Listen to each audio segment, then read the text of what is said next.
오늘 각종 사건, 사고 소식을 정리해보는 포인트 뉴스입니다. 첫 번째 소식입니다. 광주의 한 도로에서 외제차가 배달기사의 오토바이를 들이받고 달아났습니다. 배달기사는 여자친구를 태우고 퇴근하던 길이었는데요. 이 사고로 여성이 숨지고 배달기사도 크게 다쳤습니다. 김경인 기자의 보도입니다. 어두컴컴한 밤 검은색 차량이 오토바이 옆을 쏜살같이 지나갑니다. 곧이어 흰색 승용차가 빠른 속도로 달려와 오토바이를 그대로 들이받고 지나갑니다. 사고 잔해가 사방으로 날리면서 주변이 아수라장으로 변합니다.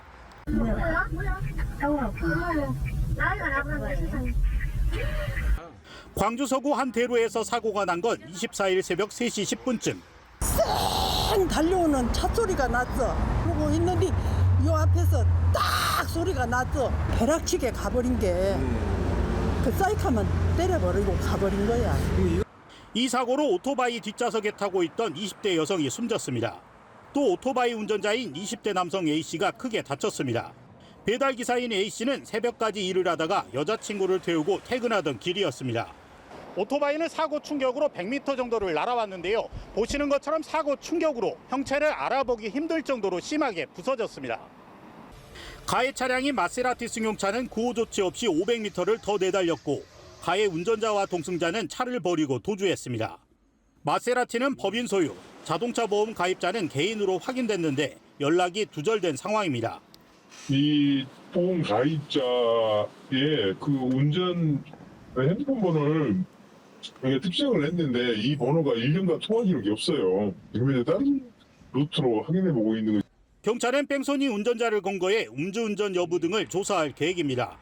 또 사고 직전 빠른 속도로 현장을 지나간 벤츠 차량에 대해서도 조사할 예정입니다. 연합뉴스TV 김경인입니다. 두 번째 소식입니다. 미술품을 구매해 위탁하면 전시 등으로 발생한 수익으로 저작권료를 나눠주겠다고 피해자들을 속인 미술품 사기 투자업체 일당이 검찰에 넘겨졌습니다. 피해자만 1000여 명에 피해금도 900억 원이 넘습니다. 문승욱 기자입니다.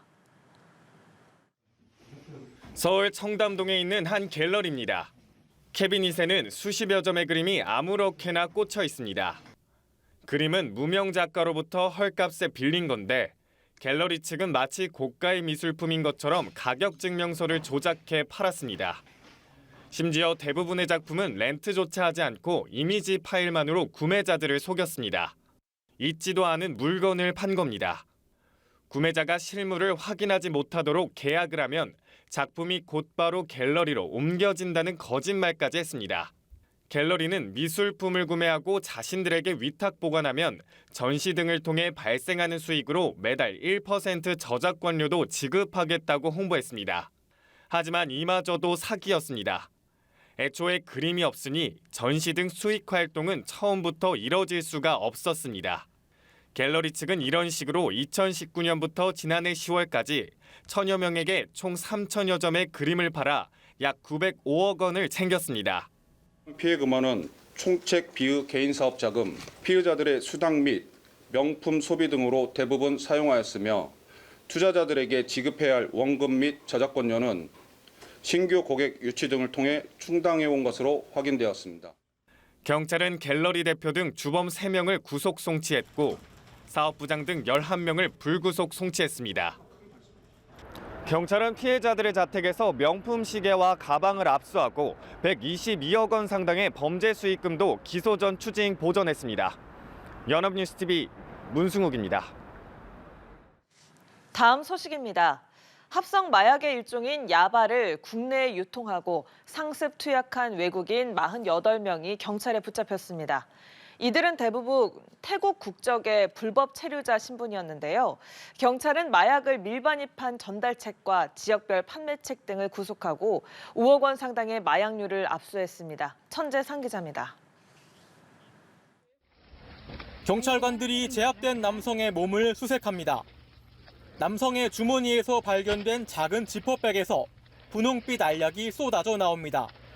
동남아시아 지역에서 주로 유통되는 합성 마약의 일종인 야바입니다. 충북경찰청은 해외에서 국제 택배로 야바를 유통하고 이를 투약한 외국인 48명을 검거했습니다. 경찰은 이들 가운데 마약을 들여온 뒤 각 지역으로 유통한 전달, 판매책 15명과 상습 투약자 1명 등 16명을 구속했습니다. 이번에 붙잡힌 외국인은 전부 태국 국적으로 4명을 제외하고 모두 불법 체류자였습니다. 마약 구매는 외국인 커뮤니티를 통해 확산했는데 직장 동료들이 함께 마약을 투약한 사실이 적발돼 붙잡히기도 했습니다. 공사장에서 같이 일하는 투약자들인데 투약은 집에서 모여서 같이 약을 사서 같이 투약을 한 거고 그 일하는 현장에서 저희가 검거를 한 것입니다. 마약은 이른바 던지기 수법으로 충청, 경기 등 권역별 판매책에게 전달된 뒤 다시 지역별 판매책에게 공급됐습니다. 주로 판매책과 투약자가 직접 만나 현금으로 거래했는데 인적이 많은 도로에서 버젓이 주고받기도 했습니다. 경찰은 8개월에 거친 이번 검거 과정에서 야바 1000여 정과 필로폰 약 39g, 대마 44g 등 시가 5억 원 상당의 마약을 압수했습니다. 경찰은 최근 마약류 범죄가 급증하고 있다며 인력을 추가로 투입해 연말까지 마약류 범죄를 집중 단속하겠다고 밝혔습니다. 연합뉴스TV 천재상입니다. 마지막 소식입니다. 태국 파타야에서 한국인 관광객을 납치하고 살해한 일당 가운데 마지막 공범이 해외에서 체포돼 국내로 송환됐습니다. 이로써 피의자 3명이 모두 붙잡혔는데 유족들은 이제라도 신상 공개를 해야 한다고 주장하고 있습니다.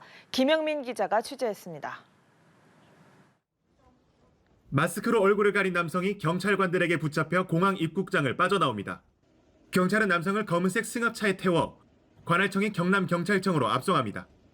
파타야 살인 사건의 마지막 피의자인 30대 남성 김모 씨가 베트남에서 국내로 강제 송환됐습니다. 김 씨는 지난 5월 태국 파타야에서 공범 2명과 함께 한국인 관광객 A 씨를 납치해 살해한 뒤 저수지에 시신을 유기한 혐의를 받고 있습니다. 김 씨는 범행 직후 약 넉 달간 타인의 신분증을 도용해 해외에서 도피처를 옮겨 다니다 지난 12일 베트남 하노이의 한 숙소에서 붙잡혔습니다. 저희가 알고 있는 모든 기법들을 동원해서 압수수색, 통신영장 등을 약 30회 정도 집행을 했습니다. 피의자의 소재를 특정하게 되었고 피의자의 소재를 국제협력을 통해 베트남에 통보하여 검거하게 되었습니다. 유가족은 이제라도 피의자가 모두 붙잡혀 다행이라며 눈물을 흘렸습니다. 그러면서 피의자 3명의 신상을 공개해 줄 것을 요청했습니다. 왜 범죄인들은 얼굴이나 신상을 공개를 못하는지 이해할 수가 없습니다. 강력범죄 아닌가요? 출소 이후에도 저는 이 범인들이 고통받았으면 좋겠습니다. 경찰은 신상 공개는 검토 중에 있으며 조만간 김 씨에 대해 구속영장을 신청하겠다고 밝혔습니다. 먼저 붙잡힌 공범 2명이 살인 혐의를 부인하는 상황에서 마지막 공범이 체포된 만큼 범행의 책임 소재를 둘러싼 진실이 밝혀질지 주목됩니다. 연합뉴스TV 김영민입니다.